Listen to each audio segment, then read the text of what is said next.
Hello everyone, स्वागत है आपका। कल हम लोग पार्ट 1 में यहाँ तक देखे थे, ठीक है, कि क्या प्रॉब्लम चल रहा था फ्रांस में और कैसे क्रांति हो जाता है।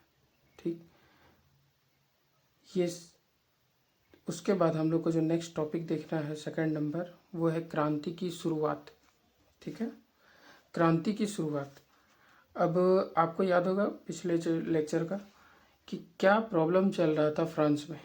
अब अगर इतना सारा प्रॉब्लम चलेगा और जनता में अगर जागृति आ गया, लोग समझ गया, तो फिर क्रांति होना तय है। ठीक है, अब क्रांति होना तय है। सबसे पहले क्रांति क्या होता है? क्रांति का एक वर्ड में मतलब हुआ अचानक होने वाला कोई परिवर्तन, कोई बड़ा परिवर्तन। ये क्या है? ये है क्रांति। ठीक है, तो क्रांति की शुरुआत हुई तो क्या इसमें हुआ, देखिए। अब हम लोग पढ़ रहे थे कि लुई जो 16वां था वो टैक्स बढ़ाने का कोशिश कर रहा था। ठीक है, टैक्स उसको बढ़ाना था। तो यहाँ एक बात लिखा है कि फ्रांस में सिस्टम ऐसा था कि राजतंत्र किसी भी फैसले को अपनी मर्जी से नहीं ले सकता था। ठीक है, वहाँ पे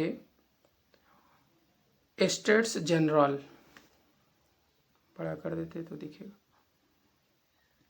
एस्टेट्स जनरल यानी कि प्रतिनिधि सभा, एक सभा होती थी प्रतिनिधि सभा, उससे राजा को मंजूरी लेना होता था कोई भी टैक्स बढ़ाने के लिए। ठीक है, ये एस्टेट्स जनरल क्या था? तो एक राजनीतिक संस्था था। जैसे समझ लीजिए आप, क्या होगा, जिस तरह संसद होता है हमारे यहाँ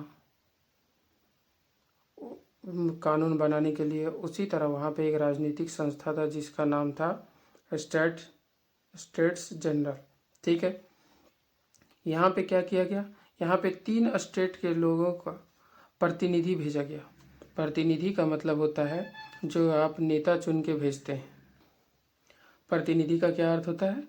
आप जो अपने नेता चुनते हैं, जैसे विधानसभा का चुनाव हो गया इंडिया में, लोकसभा का, तो आपके यहाँ से जो जीत के गया वो कौन है? वो आपका प्रतिनिधि है।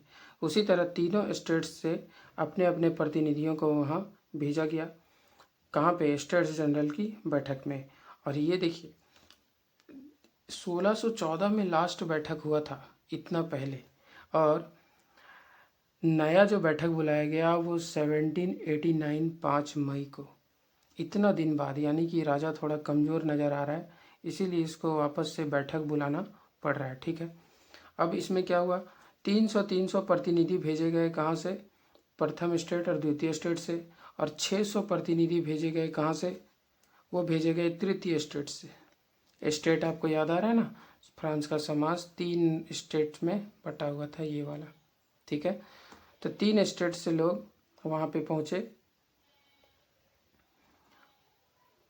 अब इसमें क्या है, यहाँ पे प्रॉब्लम एक था कि पहली बात तो देखिए, उस समय का समाज है तो किसानों, औरतों और कारीगरों को उस सभा में जाने ही नहीं दिया गया। तो वो उस समय के हिसाब से ठीक है, क्योंकि समानता तो उतना होता नहीं था। समानता ही के लिए तो लड़ाई करना है, तो समानता तो अभी मिला नहीं है। तो महिला लोग और किसान लोग, कारीगर लोग, ये सबको तो सभा में जाना ही नहीं था। ठीक है, ये जो प्रतिनिधि लोग गए 300 उनको बैठने का जगह दिया गया, पूरा सजाया गया था स्टेट जनरल को। 600 प्रतिनिधि पीछे खड़े थे। ठीक है, हालांकि जो नहीं गए थे उनका पत्र वहाँ गया था और वो पत्र के माध्यम से अपनी बातों को रखना चाह रहे थे। लेकिन यहाँ पे एक प्रॉब्लम है कि हर ग्रुप को एक वोट देने का अधिकार था। आप देख रहे हैं कि 3 ग्रुप है, ये एक वोट देगा, ये भी एक वोट देगा, ये भी एक वोट देगा। ठीक है, अब यहीं पे आपको नज़र आ रहा होगा कि समानता नहीं है, पहली बात। दूसरी बात, जब राजा बोला कि अब की बार भी यही कराया जाएगा, तो फिर सारे ये तीसरे स्टेट्स के लोग विरोध में उतर गए। बोले नहीं, यहाँ पे लोकतांत्रिक सिद्धांत चलेगा। क्यों? क्योंकि आप पढ़े हैं, मध्य वर्ग का कुछ वर्ग ऐसा था जो पढ़ लिख के आया था, जो चीज़ों को बता रहा था। और उसी को बताने के लिए एक इंसान है जिसका नाम पीछे भी हम लोग पढ़े थे, उसका नाम है रूसो। रूसो बोलता है कि एक मत देने का अधिकार होगा सबको, यानी कि 300 आदमी है, ये 300 वोट, ये 300 वोट, ये 600 वोट। इस तरह का बात कर रहा है कौन? रूसो।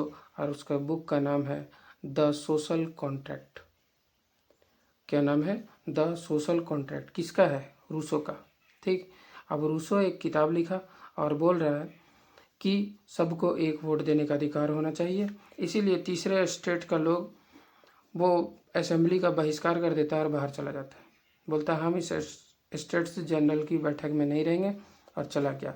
बाहर जाके क्या किया? खुद को संपूर्ण फ्रांसीसी राष्ट्र का प्रवक्ता मानना। मतलब अब राजा कुछ नहीं है, अब पूरा जो है, मतलब राजा तो अपनी जगह है ही, पूरा फ्रांस का जो बात करने का प्रवक्ता है वो अब कौन है? यही तीसरा स्टेट। ठीक। और सब लोग कहाँ गए? 20 जून का समय है, सब बाहर निकले। वहाँ पे एक इंडोर टेनिस कोर्ट था, वहाँ पे जमा हो गए और अपने आप को क्या घोषित कर दिया? तो अपने आप को उन्होंने नेशनल असेंबली घोषित कर दिया। नेशनल असेंबली क्यों घोषित कर रहे हैं? क्योंकि अब कानून बनाने का काम हम करेंगे। ठीक। और यहाँ पे शपथ लिया कि जब तक सम्राट की शक्ति को कम करने वाला संविधान तैयार नहीं हो जाएगा तब तक ये असेंबली भंग नहीं होगी। ऐसा बात कौन करने लगा? तीसरे स्टेट का लोग। और देखिए, आपको पता होगा कि जब अधिकारों का हनन हो रहा होता है तो जरूरी नहीं कि सब लोग उसके विरोध में हो या सब लोग उसके फेवर में हो। ठीक। अब ऐसा हम क्यों बोल रहे हैं? देखिए, ये मिराबियो और आबे सिए, ये दो नाम है। मिराबियो जो है वो कुलीन परिवार से आता था, याद कीजिए, सेकंड स्टेट। और आबे सिए जो है वो पादरी वर्ग से आता था, याद कीजिए, फर्स्ट स्टेट। ये दोनों उस बात का समर्थन कर रहा है कि ये लोग ठीक कर रहा है, ये हमारे यहाँ कानून का शासन लाना चाहता है, ये ठीक कर रहा है, ये कानून के सामने सभी का बराबरी चाहता है, समानता चाहता है, ये ठीक कर रहा है। और इसमें सपोर्ट कौन कर रहा है? तो प्रथम और द्वितीय स्टेट के लोग। तो इस बात से क्या समझना चाहिए कि हर लोग जो सत्ता का उपयोग कर रहे हैं, जरूरी नहीं कि वो ऐसे ही सोचते हो कि ऐसा ही चलता रहे। हाँ, हम फिर बता दें कि अक्सर लोग सोचता होगा, ज़्यादातर लोग सोचता होगा, क्योंकि प्रिविलेज कौन नहीं चाहता है? विशेष अधिकार कौन नहीं चाहता है? आपको अधिकार मिल जाए, ये कौन नहीं चाहता है? लेकिन कुछ लोगों के मन में ये अच्छा तो नहीं लगता होगा, इसीलिए ये लोग बात कर रहे हैं किस चीज़ का? कि आप लोग ठीक जुटे हैं और आपको ऐसे ही काम करना चाहिए। ठीक है। जोरदार भाषण दिया मिराबियो ने, और आबे सिए ने एक पैम्पलेट बना दिया, प्रचार पुस्तिका ही बना दिया। लिखा है उसमें तीसरा स्टेट क्या है, इसी नाम से एक क्या बना दिया? एक पैम्पलेट ही बना दिया। पैम्पलेट समझते हैं ना, जो पोस्टर चिपकाने के लिए बनाया जाता है, उसको बोलते हैं पैम्पलेट। ठीक। इधर कुछ डेट दिया हुआ है, उसको हम लोग बाद में देखेंगे। ठीक है। आगे आता है, अब देखिए, ये नेशनल असेंबली का फ़ोटो है, जो सब लोग टेनिस कोर्ट में जमा हो गया, उसका ये फ़ोटो है। ठीक है। ये क्या पेंटिंग है असल में? देखिए, कैमरा तो उस टाइम का कोई फ़ोटो है नहीं, कैमरा भी नहीं आया होगा उस टाइम। ठीक है। अब देखिए, अब आगे तो पढ़ना है, लेकिन यहाँ पे अभी नहीं बताया है। राजा इसको मान्यता दे देता है, प्रॉब्लम देखते हुए कि देख रहा है कि फ्रांस में बहुत ज़्यादा प्रॉब्लम हो रहा है, इसलिए मान्यता दे देता है। ठीक है। तो जब ये नेशनल असेंबली संविधान बनाने का काम कर रहा था, जब ये नेशनल असेंबली क्या कर रहा था? संविधान बनाने का काम कर रहा था, उस टाइम पूरा फ्रांस आंदोलित हो रहा था। पूरा फ्रांस क्या हो रहा था? पूरा फ्रांस में आंदोलन चल रहा है, और इधर ये लोग बैठ के क्या कर रहा है? संविधान बना रहा है। सेम भारत जैसा हाल है। भारत में भी जब संविधान बन रहा था तो हम लोग विभाजन का लड़ाई देख रहे थे। देश जब बट रहा था उस समय बहुत ही खतरनाक लड़ाई हुआ था, और इधर संविधान भी बनाया जा रहा था। ठीक। पूरा फ्रांस आंदोलित हो रहा है। जो बेकरी वगैरह, जो पाव रोटी का दाम था वो आसमान छू रहा था। इससे जमाखोरी बढ़ रहा था। जमाखोरी समझते हैं? जब लगता है कि किसी चीज़ का रेट बढ़ने वाला है तो बेचने वाले लोग उसको छुपा के रख लेते, जमा कर लेंगे, और उसके बाद जब दाम बढ़ जाएगा तो बेचेंगे, तो उसको बोलते हैं जमाखोरी। ब्लैक मार्केटिंग बोलते हैं उसको। ठीक है। लेकिन अब ये गुस्साए सब लोग, इतना परेशान था, गुस्साई औरतों ने दुकान पे ही धावा बोल दिया, दुकान में घुस गए। ठीक है, इधर दूसरी तरफ क्या हुआ, सम्राट जो है वो ऑर्डर दे दिया है सेना को, कहाँ प्रवेश करने के लिए, कि जाओ शहर में, पेरिस में जाओ, ये बोल दिया था। लेकिन याद कीजिए शुरू में अफवाह उड़ा था कि गोली मारने का भी आदेश दे दिया। ठीक है, लेकिन दोनों का लड़ाई चला, जैसा हम लोग पहले भी पढ़े थे, और 14 जुलाई को बास्तिल पर धावा बोल के उसे ख़त्म कर दिया गया, बास्तिल का किला तोड़ दिया गया। ठीक है, ठीक। अब ये तो शहर का बात है, क्या गांव में भी कुछ हुआ? गांव में हाँ हुआ। जागीर लोग जो थे, जागीर कौन होते हैं? ज़मीन के मालिक। ठीक है, तो जो जागीर लोग थे वो लोगों में अफवाह फैल गया कि ये जागीर लोग जो है वो लठैतों लुटेरों को भेज दिया और जो पका हुआ फसल है उसको तबाह करने के लिए निकले। और ये लोग क्या किए, ये लोग भी गुस्सा होके कुदाल बेलचा सब लेके निकल गए और अन्न भंडार को लूट लिया। जितना भी अन्न भंडार था सबको क्या किया, लूट लिया। लगान संबंधी जो दस्तावेज है उसको जलाकर खाक कर दिया। लगान समझ रहे हैं कि किसको कितना टैक्स देना है, क्या बकाया है, नहीं है, ये सारा चीज़ जो दस्तावेज के रूप में लिखा हुआ था सरकारी रिकॉर्ड में, उसको जला ख़त्म कर दिया। ठीक है, ऐसा इंडिया में भी हुआ है, पढ़ेंगे हम लोग। ठीक है, और ये कुलीन लोग और जागीरदार लोग इतना परेशान हो गया कि पड़ोसी देश में जाके उन लोग को बचाना पड़ा है। ठीक है, तो इसी सब प्रॉब्लम को देखते हुए वो क्या किया था, लुई 16वां, अभी बताया आपको, कि नेशनल असेंबली को मान्यता दे दिया था। ठीक है, नेशनल असेंबली को क्या किया, मान्यता दे दिया, और वो मान लिया कि अब राजा पर, जो हम राजा हैं, सम्राट हैं, उस पर संविधान का अंकुश होगा। यानी कि संविधान जो बोलेगा वो राजा करेगा, ना कि राजा जो बोलेगा वो संविधान। ठीक है, तो ऐसा विचार कहाँ पे आ गया है, ये आ गया है फ्रांस में। ठीक, 4 अगस्त 1789 एक आदेश पारित होता है जिसमें टैक्स से रिलेटेड, कर्तव्य से रिलेटेड और बंधन बना के जो जिया जा रहा था वो सारा सामंती सिस्टम को क्या किया गया, ख़त्म कर दिया गया नया संविधान में। अब पादरी वर्ग जो थे, चर्च वाले, उसका विशेषाधिकार ख़त्म कर दिया गया। धार्मिक कर जो याद कीजिए कौन सा था, टाइद, याद है ना?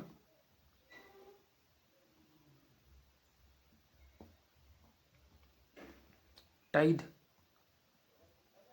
धार्मिक कर जो है वो हटा दिया गया। ठीक, अब धार्मिक कर भी हटा दिया गया और चर्च के स्वामित्व में जितना भी भूमि था, चर्च के अंदर जितना भी ज़मीन आता था वो सारा क्या कर लिया गया, जब्त कर लिया गया। और इस सारी प्रक्रिया में सरकार को 20 अरब लीवरे की संपत्ति हाथ लगी। ठीक है, तो इतना ज़्यादा संपत्ति हाथ में आया किसके, सरकार के। अब ये देखिए, ये एरो बना के बताया है कि कैसे डर का लहर लोगों में फैल गया था। ठीक है, शुरू में विद्रोह तो शहर में हुआ, लेकिन धीरे धीरे ये विचार पूरे में फैल गया। ठीक, नेक्स्ट आता है फ्रांस संवैधानिक राजतंत्र बन गया। अब देखिए, संविधान बनाने का ऑर्डर मिल गया, राजा मान गया था, तो फ्रांस एक संवैधानिक राजतंत्र बन गया।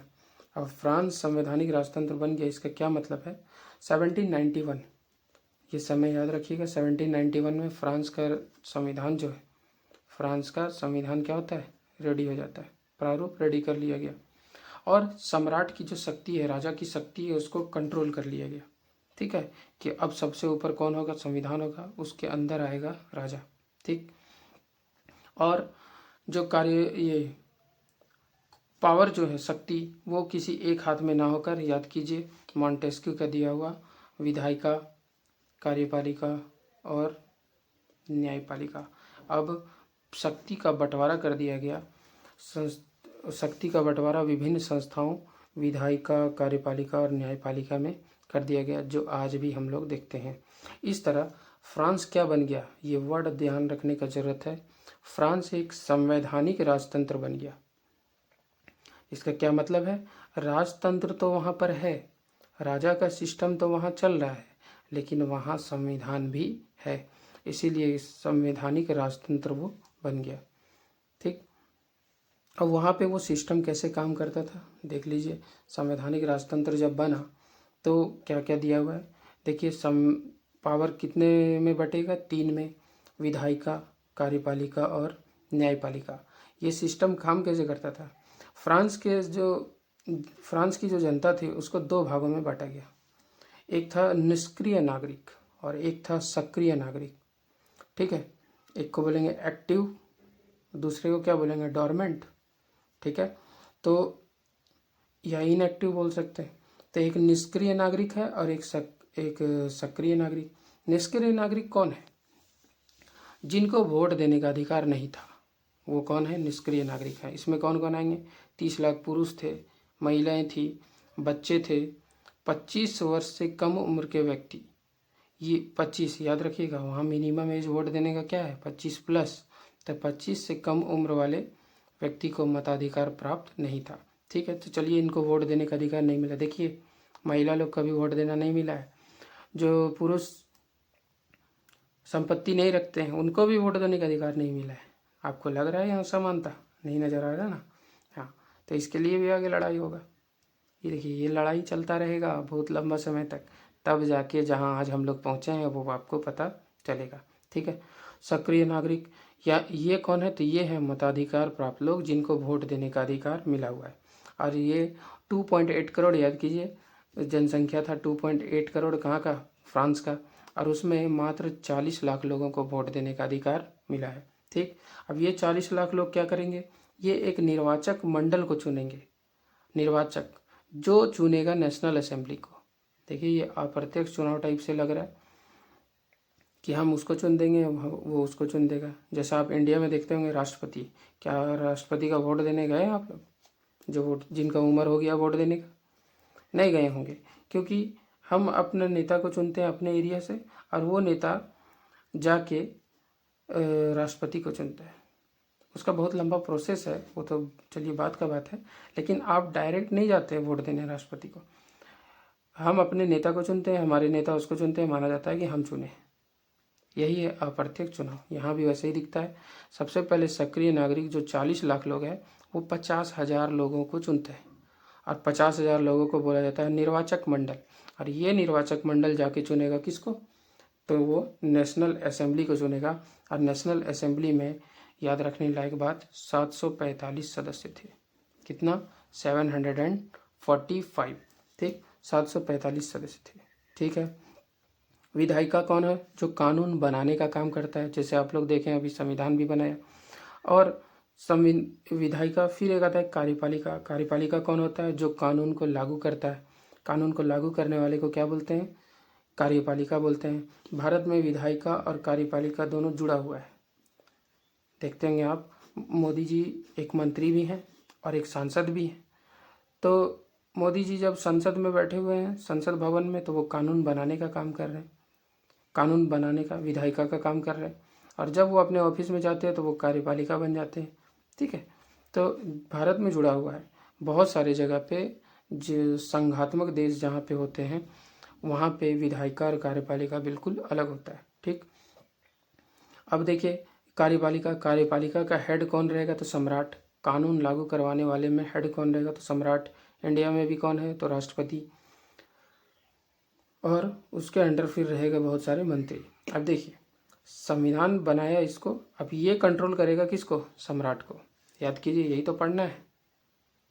संवैधानिक राजतंत्र जो बना, संविधान कंट्रोल करेगा किसको, राजा को। तो कार्यपालिका को नियंत्रण करेगा। और ये भी अगर कुछ ये लोग ज़्यादा पर ये संविधान से आगे बढ़ के काम कर रहे हैं तो सम्राट भी इस पर निषेध लगा सकता है, क्योंकि साइन करने के लिए फाइनली इसी के पास जाता है सारा बात, ठीक। न्यायाधीश, यहाँ न्यायाधीश का भी चुनाव होता था एक्टिव सिटीजन्स के द्वारा, ठीक है। तो ये रहा, ये सिस्टम कैसा है। फ्रांस जो नया संवैधानिक राजतंत्र बना है 1791 में, उसका कहानी यहाँ पे चल रहा था, ठीक है। उसी बात को यहाँ पे लिखित रूप में समझाया है। क्या लिखा है, 1791 में संविधान जब बन गया तो नेशनल असेंबली को कानून बनाने का काम सौंप दिया गया, ठीक। नेशनल असेंबली इनडायरेक्टली चुनी जाती थी, अप्रत्यक्ष रूप से चुनी जाती थी। सबसे पहले नागरिक और निर्वाचक समूह बनता है, फिर वो असेंबली का चुनाव करता है।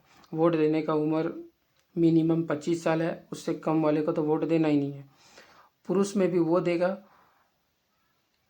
पुरुष में सक्रिय नागरिक वो है, देखिए महिला को भी तो है ही नहीं। पुरुष में कौन देगा, तो जो कम से कम, यहाँ लिखा हुआ जो कम से कम 3 दिन की मजदूरी के बराबर, 3 दिन जो मजदूरी फ्रांस में मिलता था उतना बराबर सरकार को टैक्स अगर चुकाता है, वही टाइल याद कीजिए, डायरेक्ट टैक्स। आप जो कमा रहे हैं उस पर डायरेक्ट टैक्स लगता है, डायरेक्ट। अब क्या इंडिया में लगता है? हाँ लगता है ना, कमाइएगा तब ना। तो जब इंडिया में कुछ उसका क्राइटेरिया होता है, लगभग 8 लाख है अभी इंडिया में, 8 से प्लस कमाइएगा तो आपको लगेगा टैक्स। ये थोड़ी कि 20,000 कमा रहे हैं उसमें भी 5,000 सरकार को दे देंगे, ऐसा नहीं है। लेकिन आप जब ज़्यादा कमा रहे हैं, बहुत अमीर बन रहे हैं, तो थोड़ा सा सरकार को भी झोली में डाल दीजिए, इस तरह का। तो ये इनडायरेक्ट, ये डायरेक्ट टैक्स होता है। तो जो डायरेक्ट टैक्स चुकाता था कम से कम 3 दिन की मजदूरी के बराबर, उसी को वोट देने का अधिकार था। बाकी लोग क्या है, बाकी लोग सारे निष्क्रिय नागरिक हैं। चुनाव में खड़ा कौन हो सकता है, जो बहुत ही उच्चतम श्रेणी का टैक्स पेयर हो, उच्चतम श्रेणी के लोग हो, उन्हीं को चुनाव में खड़ा होने का इजाज़त था। ठीक, संविधान चलिए बन गया। ये सारे बात आपको थोड़ा थोड़ा लग रहा होगा, हाँ राजा का शक्ति कम हो रहा है और लोगों को कुछ अधिकार मिल रहा है, लेकिन क्या सब लोगों को मिल रहा है? नहीं मिल रहा है। तो बताइए क्या लड़ाई रुक जाएगा? नहीं रुकेगा, लड़ाई चलते रहेगा। ठीक है, तो वो तो चलिए आगे पढ़ना है। लेकिन देखिए यहाँ पे ये प्रतीकात्मक रूप में एक फोटो बनाया गया, इसमें सारा चीज़ लिखा गया। और ये क्या है? पुरुष एवं नागरिक अधिकार घोषणा पत्र। पुरुषों को और नागरिकों को जो अधिकार मिला हुआ है उसका घोषणा पत्र ये बनाया गया है। ठीक है, और इसमें क्या मिलेगा आपको? जीवन का अधिकार, कोई आपका जीवन छीन नहीं सकता। अभिव्यक्ति का अधिकार, अभिव्यक्ति यानी अभिव्यक्त करना, अपने को एक्सप्रेस करना, आपके मन में कुछ है उसको बोलना, ये क्या है? अभिव्यक्ति की स्वतंत्रता है। कानून के सामने सब बराबर, कानून के सामने बराबरी नैसर्गिक और अहरणीय अधिकार के रूप में स्थापित किया। यानी नैसर्गिक अधिकार है, यानी कि आप पैदा हुए हैं इसीलिए आपको मिल जाएगा। उसके लिए किसी संपत्ति वाले घर में और पादरी घर में और कुलीन घर में पैदा होने का ज़रूरत नहीं है। आप पैदा हुए हैं नैसर्गिक, तो आपको ये सारे अधिकार मिलेंगे। कैसा लग रहा है आपको? ठीक लग रहा है ना? हाँ ठीक है ये। और अहरणीय, इसको कोई हटा नहीं सकता, कोई इसको खराब नहीं कर सकता। ठीक है, कोई इससे आपको छीन नहीं सकता। ये प्रत्येक व्यक्ति को जन्म से ही प्राप्त है। ठीक है, और फिर आपको मिल तो गया, लेकिन ये ड्यूटी किसका है कि उस अधिकार को बचा के रखे? ये ड्यूटी है सरकार का। राज्य का ये कर्तव्य है कि वो सारे नागरिकों के नैसर्गिक अधिकारों की रक्षा करे। ठीक, अब उम्मीद है कहानी आप लोग को ठीक ही लग रहा होगा, है ना? कोई बुरा कहानी तो नहीं है, ठीक ही लग रहा है। बस सुनते रहिए और देखते रहिए। देखिए लंबा समय है, थोड़ा आपको समय लगेगा, लेकिन एक बार जब आप पूरे एनसीईआरटी से गुजर जाते हैं तो आपको ये समाज कैसा चेंज हुआ है ये नज़र आता है। ठीक है, इसका थोड़ा भरोसा रखिए और पेशेंस रखिए। अब करना क्या है, जिसको एग्ज़ाम देना है वो तो पढ़ेगा ही, और जिसको नहीं देना है वो सुन सकते हैं।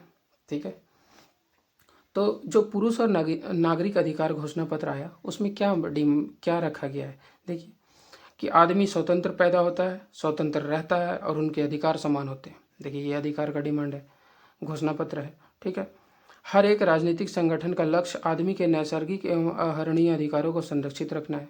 क्या बोल रहा है? जो अधिकार मिला है लोगों को वो संरक्षित रखने का काम ही है राजनीतिक संगठन का। आप वहाँ पे सत्ता भोगने नहीं गए हैं, आप वहाँ पे राजकाज चलाने गए हैं। और स्वतंत्रता, संपत्ति, सुरक्षा और शोषण के प्रतिरोध का अधिकार जो लोगों को मिला हुआ है उसकी आपको रक्षा करना है। ये सब बहुत सारा है, आप रीडिंग लगा सकते हैं। समग्र संप्रभुता का स्रोत राज्य में निहित है। कोई भी समूह या व्यक्ति ऐसा अनाधिकार प्रयोग नहीं करेगा जिसे जनता की सत्ता की स्वीकृति ना मिली हो। कोई भी काम वैसा नहीं किया जा सकता जिसका जनता ने अधिकार ना दिया। अब जनता कैसे अधिकार देगा? संविधान बनाया किसने? जनता ने, तो अधिकार जनता ने दे दिया है। अब वो ऐसा काम नहीं करना है जो संविधान में नहीं लिखा हुआ है। ऐसे ही बहुत सारी चीज़ें हैं जो आप लोग स्क्रीन पे देख सकते हैं। ठीक है, संपत्ति का अधिकार, बोलने का अधिकार, कुछ भी छापने का अधिकार, आप अपनी बात रख सकते हैं। सरकार अगर गलत कर रही है तो उसको बता सकते हैं। ये सारा अधिकार आपको मिला हुआ है। क्या आपको लगता है इंडिया में अभी है? जी हाँ, संविधान में तो बिल्कुल है। संविधान में सारा छूट आपको मिला हुआ है, उसके बारे में भी हम लोग आगे देखेंगे। ठीक है, चलिए। एक इंसान है, चलिए, जो अभी बता रहे थे ना कि ये लड़ाई जो चला तो कुछ लोग को फ़ायदा हुआ, अभी बहुत लोग को फ़ायदा मिलना बाकी है। उसी में एक इंसान है, नाम तो थोड़ा अजीब है, दिख रहा है आपको? उसका नाम है जियां पॉल मरा।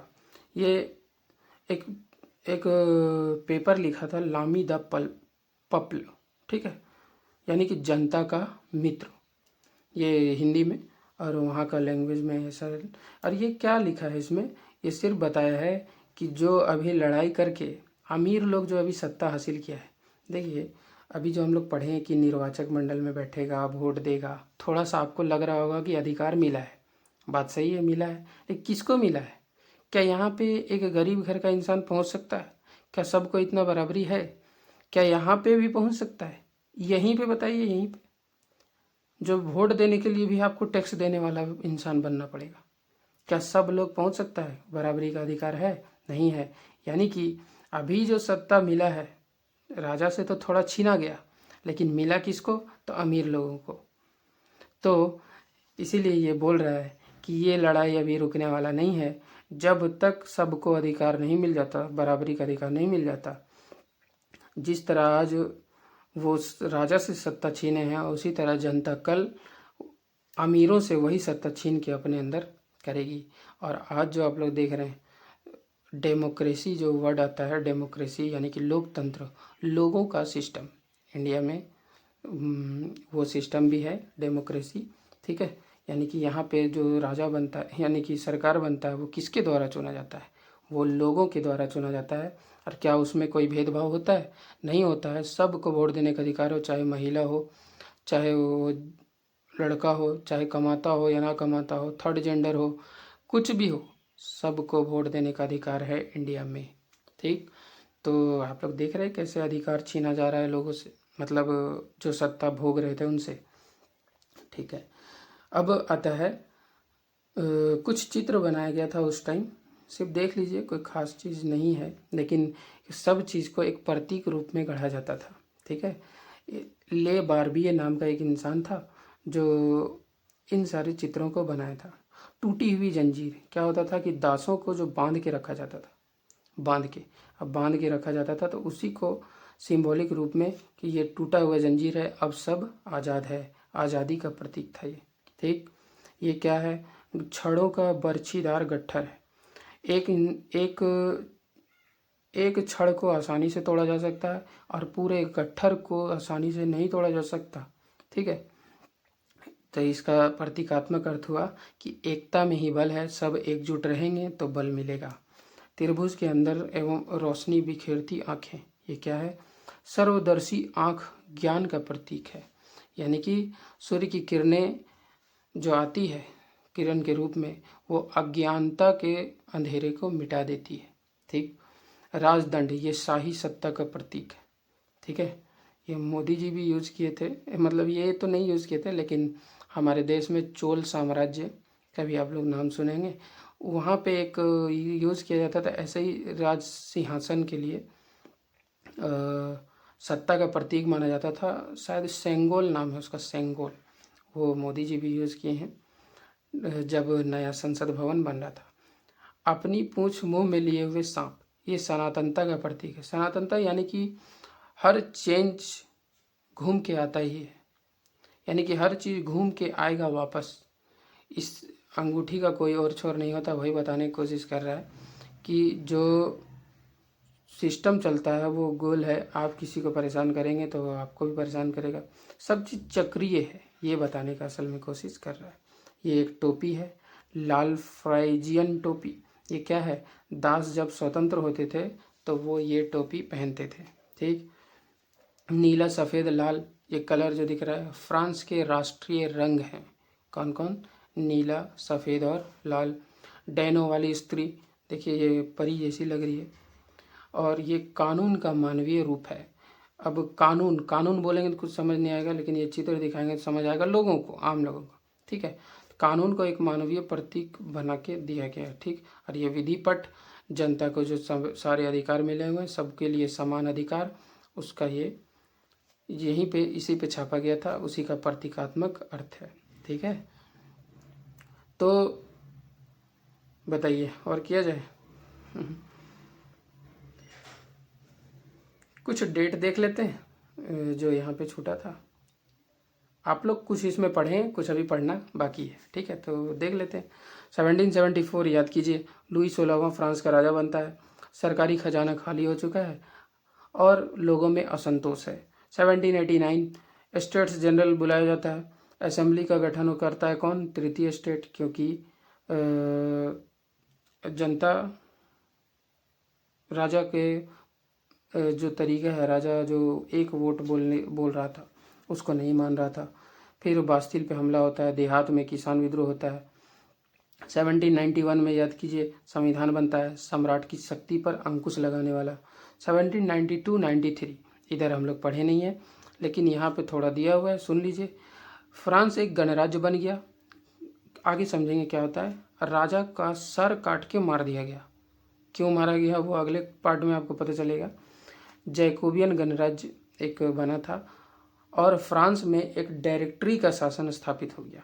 1804 में नेपोलियन, बहुत खतरनाक इंसान, नेपोलियन एक सम्राट बनता है और यूरोप के विशाल भूभाग पर वो कब्जा करता है।